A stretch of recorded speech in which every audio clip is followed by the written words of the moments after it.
Ala, sige. Oh.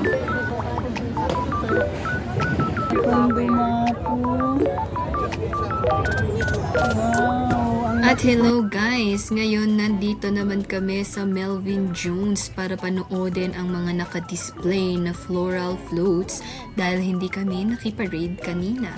Syempre masyadong maaga yon and hindi kami morning person and saktong meron din namang Sunday service or church kaya nag-church muna kami bago kami dumiretso dito. And after church, ayan, pumunta na nga kami dyan. Buti na lang at hindi pa nila inaalis yung mga float na nakaparade. Nakaparada.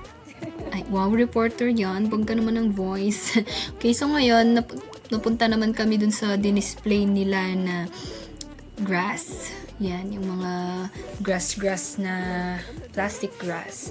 And, syempre, humihiga na rin si Ambet namin dahil siya ang pinakabata at nagustuhan naman nilang mag-picture. E di, go, go, go! Well, nabalitaan nyo ba yung about dito? Kung hindi pa, i-search nyo na lang. And buti hindi pa naman kami napasok dito since naka-shoes naman kami and nakadamit and so on. So brief story lang about here. Napasok kasi yung mga paanong mga sumayaw ng gong kaya yun ang nangyari. Wala kasi silang shoes or like sandal sa paa kaya napasok talaga sila. Electric yung kamay ko. Electric? Na kuryente.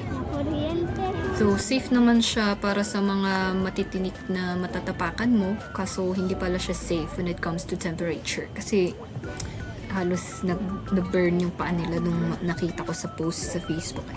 Kaya, buti na lang, di naman kami nagtagal dito and such. And talagang doon kami sa may shed area para hindi rin super init. At yan na nga, ang mga Pilipino talaga naghanap na nga ng pwesto at umupo at kumain.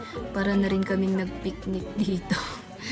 Kahit wala kang pagpandagan or pagsandagan, at least malinis naman yung grass. Hindi naman dumidikit dun yung mga dumi galing dun sa mud. Ganun, mud place. Ganyan. And yan, madami na rin gumaya and umupo. Kagaya na nakita niyo sa pictures. Yan. Magsiupo na rin sila after ng lahat-lahat. At least di kami nag-iisa, diba? Hindi nakakahiya. At ang kulit nga ng ading ko kasi higa siya ng higa at ang gulo ko rin mag-video. Pasensya na. Naglaro-laro na rin kami dahil may dala nga siyang bola and nasa field ground din kami and may space naman doon sa tabi namin. Tinake na namin ang advantage to play. Eeny!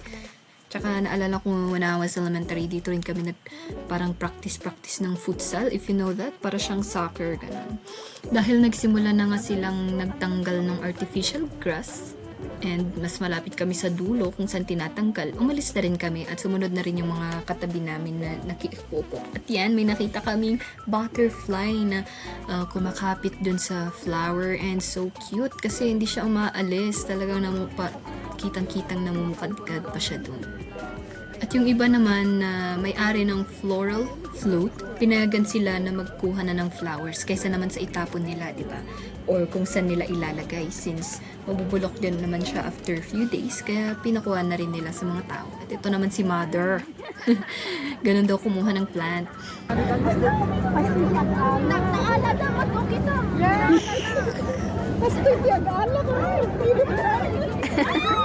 Inubos na nila si Mang Ina sa loob. Pang si Siomay ay Chowking yung susunod nilang kakalbuin. Kawawa naman si Bingo Plus. Pero mukhang yung may-ari naman yung nagpapamigay. Kaya okay lang.